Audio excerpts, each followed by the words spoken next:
On a parlé récemment de la haute pression, puis il y a beaucoup de gens qui me demandaient par rapport à la basse pression. Fait que l'hypotension qu'on appelle, ici Dr Alexandra, je travaille à la clinique SM privée, puis je vous explique c'est quoi, puis quoi faire si jamais vous souffrez de basse pression.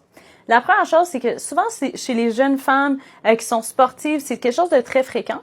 Puis si c'est asymptomatique, ben il y a rien à faire. C'est même bon pour vos vaisseaux parce qu'il y a moins de pression dedans. Fait que souvent, la santé cardiovasculaire va être meilleure au plus long terme. Fait qu'il faut vraiment pas s'inquiéter. Puis c'est quoi l'hypotension? C'est en bas de 90 sur 60. Donc la pression normale qu'on dit, c'est 120 sur 80. Puis certaines personnes vont être plus basses.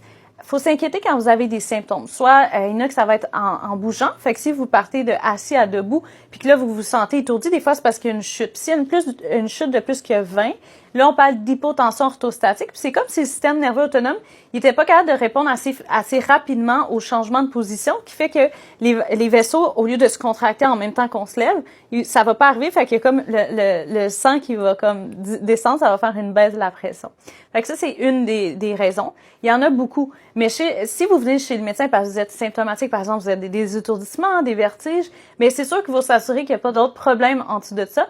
Fait que, par exemple, ça peut être des gens qui sont déshydratés. On cherche, en fait, une perte de volume. Fait que si la pression est basse parce qu'il manque de volume, fait que si vous êtes déshydraté, si vous avez eu la diarrhée, faites de la fièvre parce qu'on sue beaucoup, ça peut tout être des raisons. Des raisons plus graves, ça va être un saignement. Des fois, il y en a qui saignent à l'intérieur, qu'on le voit pas. Faut éliminer ça aussi. Comme j'ai dit, des infections. Fait qu'il y a beaucoup de choses à vérifier si vous êtes symptomatique.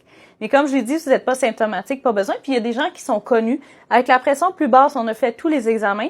Les choses que vous pouvez faire, en fait, pour éviter d'être étourdi, vous sentez un petit peu la tête légère.